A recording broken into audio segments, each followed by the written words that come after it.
ماضی میں party funds کو باپ کی جاگیر سمجھ کر استعمال کرنے والے قیدی نمبر 804 کے ساتھیوں کی جانب سے اب پارٹی کو لاکھوں ڈالر کا چونا لگانے کا انکشاف ہوا ہے۔ وی نیوز کی ایک رپورٹ کے مطابق امریکہ میں پاکستان تحریک انصاف کے دو رہنماؤں نے مبینہ طور پر اپنی دولت بڑھانے اور پاکستان اور اس کے اداروں کے خلاف پروپیگنڈا کرنے کے لیے 20 لاکھ ڈالر کے پارٹی عطیات کا غلط استعمال کیا ہے۔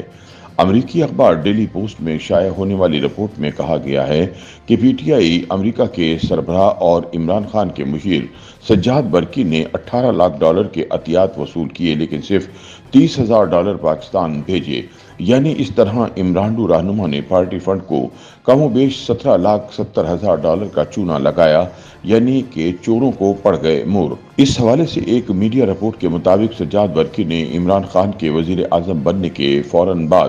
7 دسمبر 2018 کو پی ٹی آئی کمپنی کی بنیاد رکھی تھی۔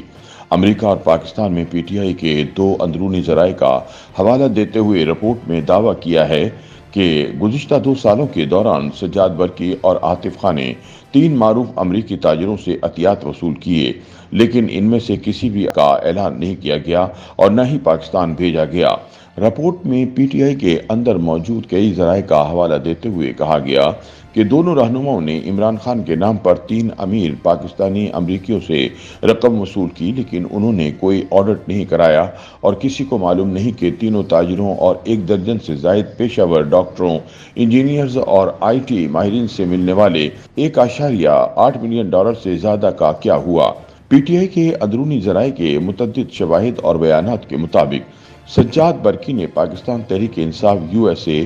ایل آئی سی تشکیل دی اور محدود ذمہ داری والی کمپنی کو اپنی پارٹی کے لیے عطیات حاصل کرنے کے لیے استعمال کیا۔ یہ عطیات پی ٹی آئی کی جانب سے بنائی گئی متعدد ویب سائٹس پر لیے گئے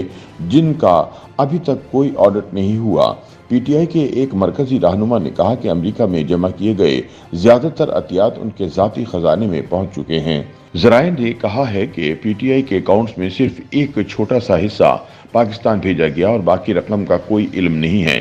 ذرائع کے مطابق فنڈنگ کے بارے میں پارٹی کارکن سجاد برقی سے پوچھ گچھ کرنے سے گریز کرتے ہیں کیونکہ وہ علیمہ خان اور عمران خان کے قریبی ہیں۔ سجاد برقی اور عاطف خان کے ٹویٹر پروفائلز کا جائزہ لینے سے پتہ چلتا ہے کہ یہ دونوں کھلے عام اور خفیہ طور پر پاکستان کے اداروں کی ساکھ پر حملہ کرنے کے لیے کثیر الجہتی انفارمیشن ٹیکنیک کا استعمال کرتے ہوئے پاک فوج کے خلاف مہم چلا رہے ہیں۔ عمران خان کی حکومت کے خاتمے کے بعد سے دونوں رہنما مبینہ طور پر پاکستان مخالف سرگرمیوں میں ملوث تھے۔ وہ امریکی سینیٹر کے ساتھ سوشل میڈیا پر ویڈیوز پوسٹ کرتے ہیں اور پاکستانی اداروں پر جھوٹے الزامات عائد کرتے ہیں۔ ان دونوں کی مدد عمران خان کے سابق مشیر شہباز گل اور گٹارسٹ سلمان احمد نے کی ہے۔ عاطف خان خود کو پی ٹی آئی حکومت کے دوران وزیر اعظم ٹاسک فورس برائے وزارت اوورسیز پاکستانیز کے فوکل پرسن اور اب P T I core committee کے رکن کے طور پر پیش کرتے ہیں،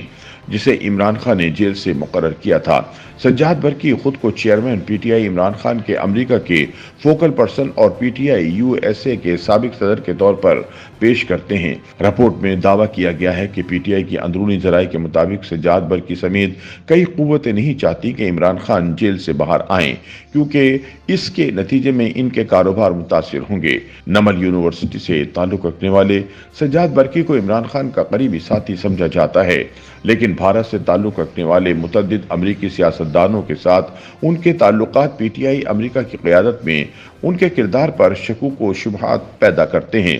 2 مارچ کو برقی نے اپنے سوشل میڈیا اکاؤنٹس ایکس پر ایک ویڈیو شیئر کی جس میں وہ کانگریس کی رکن ماریا فلورنس کے ساتھ بیٹھے ہوئے ہیں اور پاکستان کے انتخابات کے بارے میں غلط معلومات دے رہے ہیں۔ 27 فروری کو برقی نے ریپبلکن نمائندگان کا ایک خط ایکس پر پوسٹ کیا جس میں بائیڈن انتظامیہ سے مطالبہ کیا گیا تھا کہ وہ پاکستان میں جمہوری طور پر منتخب حکومت کو تسلیم کرنے سے باز رہے۔ 21 فروری کو سجاد برقی نے حیدر مہدی اور عادل راجہ کے ساتھ ایک ویڈیو سیشن میں شرکت کی جس میں وہ سب پاکستانی اداروں کے خلاف غلط معلومات پھیلانے کی مہم میں مصروف تھے اور بغیر کوئی ثبوت پیش کیے جھوٹے دعوے کر رہے تھے۔ 14 فروری کو سجاد برقی نے ایکس پر پوسٹ کی کہ انہوں نے بیرون ملک مقیم پاکستانیوں پر زور دیا ہے کہ وہ پاکستان کو ترسیلات زر بھیجنا بند کر دیں۔